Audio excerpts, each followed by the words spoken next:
అందరికీ నమస్కారం అండి. నేను మీ రాధిక.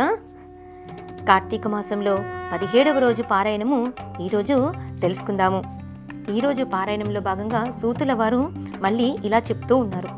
పూర్వాధ్యాయంలో చెప్పినట్లుగా సత్యభామ శ్రీకృష్ణునికి నమస్కరించి, ప్రాణేశ్వర, కాలస్వరూపుడవైన నీకు సర్వకాలాలు అవయవాలై అలరారుతూ ఉండగా తిథులలో ఏకాదశి, నెలలలో కార్తీకము మాత్రమే అంతటి ఇష్టమైనందుకు కారణమేమిటో సెలవీయవలసినదిగా కోరుచున్నాను అని సత్యభామ శ్రీకృష్ణుణ్ణి అడిగిందంట. అప్పుడు నవ్వు రాజిల్లడి మోమువాడైనటువంటి నవనీత చోరుడు ఇలా చెప్పసాగాడు. అంటే శ్రీకృష్ణ పరమాత్ముడు ఇలా చెప్పసాగాడు. సత్య, చక్కటి ప్రశ్ననే వేశావు. ఇది అందరూ కూడాను తప్పనిసరిగా తెలుసుకోవలసిన విషయం.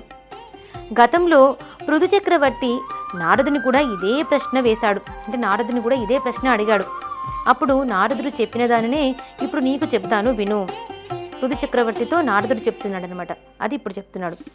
సముద్రనందనుడైనటువంటి శంకుడనే రాక్షసుడు త్రిలోక కంటకుడయి సర్వదేవతాధికారాలను హస్తగతం చేసుకుని వారిని స్వర్గం నుంచి తరిమివేశాడు. పారిపోయిన దేవతలు తమ తమ భార్యాబంధువులతో సహా మేరు పర్వత గుహలలో తలదాచుకున్నారు. అయినా శంకుడికి తృప్తి కలగలేదు. పదవులు పోయినంత మాత్రాన పటుత్వాలు పోతాయా? పదవి లేనప్పుడే పునః దానిని సాధించుకోవడం కోసము తమ బలాన్ని పెంచుకుంటారు దేవతలు. కాబట్టి ఆ వేద మంత్రాల రీత్యా దేవతలు ఎక్కడ మళ్ళీ శక్తివంతులయ్యి తన మీదికి తిరిగి వస్తారో అని భావించినటువంటి శంకుడు ఏం చేశాడంట, వాళ్లకు శక్తిహీనులను చెయ్యాలి వాళ్ళని ఇంకా కూడాను అని అనుకున్నాడు. అనుకుని వెంటనే ఏం చేశాడు, వాళ్ళ దగ్గర ఉన్నటువంటి వేదాలను కూడాను తన కైవసం చేసుకోవాలి అని అనుకున్నాడు. విష్ణువు యోగా నిద్రాగతుడైన ఒకానొక వేళలో బ్రహ్మ నుండి వేదాలను ఆకర్షించాడు. అంటే శంకుడు బ్రహ్మ నుండి వేదాలను తీసుకున్నాడు. కానీ యజ్ఞమంత్ర బీజాలతో కూడినటువంటి వేదాలు శంకుని చేతి నుంచి తప్పించుకొని ఉదకాలలో తలదాచుకున్నాయి. అంటే సముద్రంలో తలదాచుకున్నాయి. అది గుర్తించిన శంకుడు సాగరంలో ప్రవేశించి వెతికాడు. కానీ వాటిని పసిగట్టలేకపోయాడు. అంతలోనే బ్రహ్మ పూజాద్రవ్యాల్ని సమకూర్చుకుని మేరు గుహలయ వాసులైనటువంటి దేవతలందరినీ కూడాను వెంటబెట్టుకుని వైకుంఠం చేరాడు. సమస్త దేవతానికము కలిసి వివిధ నృత్య వాద్య గీత నామ స్మరణాదులతో ధూపదీప సుగంధ ద్రవ్యాదులతోనూ కోలాహలం చేస్తూ యోగ నిద్రాగతుడైనటువంటి శ్రీహరిని మేల్కొలిపే ప్రయత్నాలు చేశారు. ఎట్టకేలకు నిద్రలేచిన ఆ శ్రీహరిని షోడశోపచారాలతో పూజించి శరణు కోరారు దేవతలు. శరణాగతులైన సురతులను చూసి రమాపతి ఇలా అన్నాడు. మీరు చేసిన సర్వోపచారాలకు సంతోషించిన వాడినై మీ పట్ల వరదుడిని అవుతున్నాను.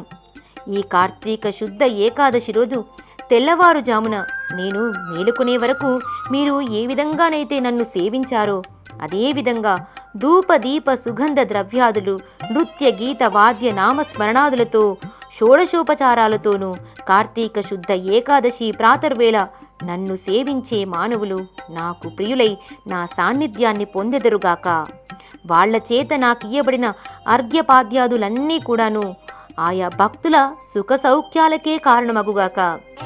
ఇప్పుడు మంత్రబీజ సమాయుక్తాలైనటువంటి వేదాలు ఉదగతాలైనట్లే ప్రతి కార్తీక మాసంలో కూడాను వేదాలు జలాశ్రయాలై వర్ధిలుగాక.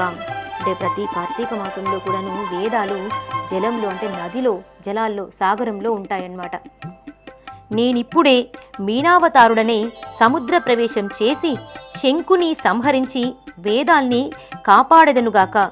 ఇక నుంచి కార్తీక మాస ప్రాతర్వేళ మానవులచే చెయ్యబడే నదీ స్నానము అవబృత స్నాన తుల్యమగుగాక. మరియు ఓ మహేంద్ర, కార్తీక వ్రతంను ఆచరించిన వారందరూ నేను వైకుంఠమును, నీవు స్వర్గమును పాలించుట మనకు సహజమైనట్లుగానే పుణ్యలోకములను పొందదగి ఉన్నారు. ఎవరైతే కార్తీక వ్రతంని ఆచరిస్తారో వాళ్ళందరూ కూడాను తప్పకుండా పుణ్యలోకాల్ని పొందుతారు అని చెప్తున్నాడు. ఓ వరుణదేవ, కార్తీక వ్రతనిష్ఠుల కార్యాలకు విఘ్నాలు కలగకుండా రక్షణ చేసి పుత్రపౌత్ర ధనకనక వస్తు వాహనాది సమస్త సంపదలు వారికి అందించు.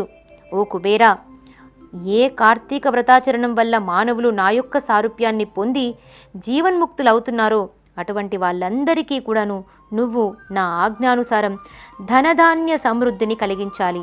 ముక్కోటి దేవతలారా, ఎవరి కార్తీక వ్రతాన్ని జన్మవ్రతంగా భావించి విద్యుత్ విధానంగా ఆదరిస్తారో వాళ్ళు మీ అందరి చేత కూడాను పూజింపదగిన వారుగా ఉంటారు. ఆ విషయాన్ని తెలుసుకోండి. మేళ తాళాలతో మంగళవాద్యాలతో మీరు నన్ను మేలుకొలిపిన ఈ ఏకాదశి నాకు అత్యంత ప్రీతికరమైనది. అందువలన కార్తీక వ్రత ఏకాదశి వ్రతాలు అనే ఈ రెండింటినీ ఆచరించడం కన్నా నా సాన్నిధ్యాన్ని పొందేందుకు మరో దగ్గరి దారి లేదని తెలుసుకోవాలి. తపోదాన యజ్ఞ తీర్థాదులన్నీ కూడాను స్వర్గఫలాన్ని ఇయ్యగలవే గాని నా వైకుంఠ పదాన్ని ఇయ్యలేవు సుమా. భగవానుడైన శ్రీ మహావిష్ణువు దేవతలకు అలా ఉపదేశించిన వాడై వెంటనే మహామత్స్యశాబకమై వింధ్యపర్వతమందలి కశ్యప మహాముని దోసిలిలో ఉన్నటువంటి జలాలలో ప్రత్యక్షమయ్యాడు. కశ్యపుడు ఆ చేప పిల్లను తన కమండలంలో ఉంచాడు. మరుక్షణమే ఆ మీనపు కూన పెరిగిపోవడం వలన దానిని ఒక నూతిలో ఉంచాడు. రెప్పపాటు కాలంలోనే ఆ శఫరీ శిశువు నూతిని మించి ఎదిగిపోవడం వలన కశ్యపుడు దానిని తెచ్చి ఒక సరస్సులో ఉంచాడు. కానీ విష్ణువు మీనమైనటువంటి ఆ మీనము సరస్సును కూడా అధిగమించడంతో దానిని తీసుకుని వచ్చి సముద్రంలో వదలవలసి వచ్చింది. ఆ మహాసముద్రంలో మత్స్యమూర్తి విపరీతంగా పెరిగి శంకుని వధించి వాడిని తన చేతి శంఖంగా ధరించి బదరీవనానికి చేరి అక్కడ ఎప్పటి వలనే విష్ణు రూపాన్ని వహించి ఋషులను చూసి, ఓ మునులారా, వేదాలు ఉదకాలలో ప్రవేశించి రహస్యంగా దాక్కుని ఉన్నాయి. మీరు వెళ్ళి జలాంతర్గములైనటువంటి ఆ వేదాలను వెతికి తీసుకుని రండి. నేను దేవగణ సమాయుక్తుడనై ప్రయాగలో ఉంటాను అని చెప్పాడు. విష్ణువాజ్ఞని శిరసాధరించినటువంటి ఋషులు సముద్రంలోకి వెళ్ళి యజ్ఞబీజాలతో కూడి ఉన్న వేదాన్వేషణను ప్రారంభించారు. ఓ పృథు మహారాజా, ఆ వేదాలలో నుంచి ఆ ఋషులకు ఎవరికి ఎంతైతే లభ్యమైందో అది వారి శాఖ అయినది. తదాదిగా ఆయా శాఖలకు వారు ఋషులుగా ప్రభాసించారు. అనంతరం వేదయుతులై ప్రయాగయందున్నటువంటి విష్ణువును చేరి వేదాలను తెచ్చామని చెప్పారు. విష్ణువాజ్ఞపై ఆ సమస్త వేదాలను స్వీకరించిన బ్రహ్మ ఆ శుభవేళను పురస్కరించుకుని దేవతలతోనూ ఋషులతోనూ కూడినవాడై అశ్వమేధ యాగాన్ని ఆచరించాడు. యజ్ఞానంతరము గరుడ సమస్త దేవ గంధర్వ యక్ష పన్నగ గుహ్యకాదులందరూ కూడి శ్రీహరిని ఇలా ప్రార్థించారు. దేవతలంతా కూడాను చేరి గరుడినితో సహా అందరూ దేవతలు కూడాను చేరి విష్ణువుని ఇలా ప్రార్థిస్తున్నారంట. ఓ దేవాదిదేవ జగన్నాయక, మా విన్నపాలను విను. అత్యంత సంతోషదాయకమైన ఈ సమయంలో మాకు వరప్రదాతవై మమ్మల్ని కాపాడు, అంటే మాకు వరాల్ని ప్రసాదించు అని చెప్తున్నారు. అలా చెప్పి, ఏ లక్ష్మీనాథ, నీ అనుగ్రహం వల్లనే బ్రహ్మ తాను నష్టపోయిన వేదాలను ఈ స్థలంలో పొందగలిగాడు. నీ సమక్షంలో మేమందరము యజ్ఞంలోని హవిర్భాగాలను పొందాము. కాబట్టి నీ దయ వలన ఈ చోటు భూలోకంలో సర్వశ్రేష్టమైనది, నిత్యము పుణ్యవర్ధకమైనది, ఇహపర సాధకమైనదిగాను అగుగాక. అదేవిధంగా ఈ కాలము మహాపుణ్యవంతమైనది, బ్రహ్మహత్యాది పాతకాలను సైతము తొలగించేది, అక్షయ ఫలకరమైనది అయ్యేటట్లుగా కూడాను వరాన్ని అనుగ్రహించు అని చెప్పేసి దేవతలందరూ కూడాను కోరుకున్నారన్నమాట విష్ణుమూర్తిని. దేవతల ప్రార్థనను వింటూనే వరదుడైనటువంటి శ్రీహరి దివ్య మందహాసాన్ని చేశాడు. దైత్యారి, దేవతలారా, మీ అభిప్రాయము నాకు సమ్మతమైంది. మీ వాంఛితం ప్రకారమే, మీ కోరిక ప్రకారమే ఇది పుణ్యక్షేత్రమగుగాక. ఇక నుంచి బ్రహ్మక్షేత్రమనే పేర ప్రఖ్యాతి వహించుగాక. అనతి కాలంలోనే సూర్యవంశీయుడైన భగీరథుడు ఈ క్షేత్రానికి గంగని తీసుకుని వస్తాడు. ఆ గంగ సూర్యసుత అయిన కాళింది ఈ పుణ్యస్థలిలోనే సంగమిస్తాయి. బ్రహ్మాదులైన మీరందరూ నాతో కూడుకున్నవారై ఈ తావుననే సుస్థితులయ్యుదురుగాక. ఇది తీర్థరాజముగా ఖ్యాతి వహించునుగాక. ఈ నెలవునందు ఆచరించే, అంటే ఈ స్థలంలో ఆచరించేటటువంటి జప తప హోమ యజ్ఞాదులను ఆచరించితే వచ్చేటటువంటి ఏ పుణ్యమైనా కూడాను అదంతా కూడాను నా సాన్నిధ్యము చేరే విధంగా చేయునుగాక అనేకానేక జన్మకృతాలైన బ్రహ్మహత్యాది ఘోర పాతకాలు సహితము ఈ క్షేత్ర దర్శనం మాత్రం చేతనే నశించిపోతాయి. ఇక్కడ నా సామీప్యంలో మరణించినటువంటి వాళ్ళు నా యందే లీనమై మరుజన్మ లేని వాళ్ళవుతారు. ఎవరైతే ఈ తీర్థక్షేత్రంలో స్థిరచిత్తులై పితృకర్మలను ఆచరిస్తారో వాళ్ళ పితరులు కూడాను నా సారూప్యాన్ని పొందుతారు. ఈ కాలం సర్వదా పుణ్యఫలాన్ని ఇస్తుంది. సూర్యుడు మకరమంతుండగా ప్రాతఃస్నానం చేసిన వాళ్ళని చూసినంత మాత్రం చేతనే సామాన్య దోషాలన్నీ సమసిపోతాయి, సామాన్య దోషాలన్నీ కూడా పోతాయి అని చెప్తున్నారు.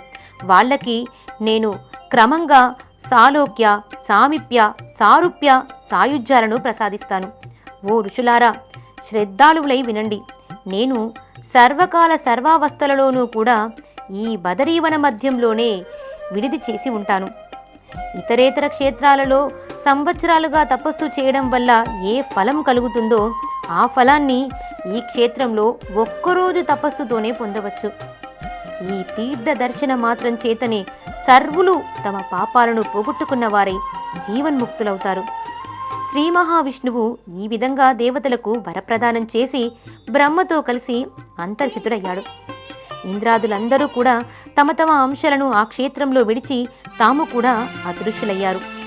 ఓ పృథురూపాల, ఆ బదరీవన యాత్రా దర్శనాదుల చేత మానవులు ఎంతటి పుణ్యాన్ని పొందగలరో అంతటి పుణ్యాన్ని కూడాను ఈ కథాశ్రవణ మాత్రం చేతనే పొందగలరయ్యా అని నారదుడు చెప్పి ఈరోజు పారాయణాన్ని ముగించాడు.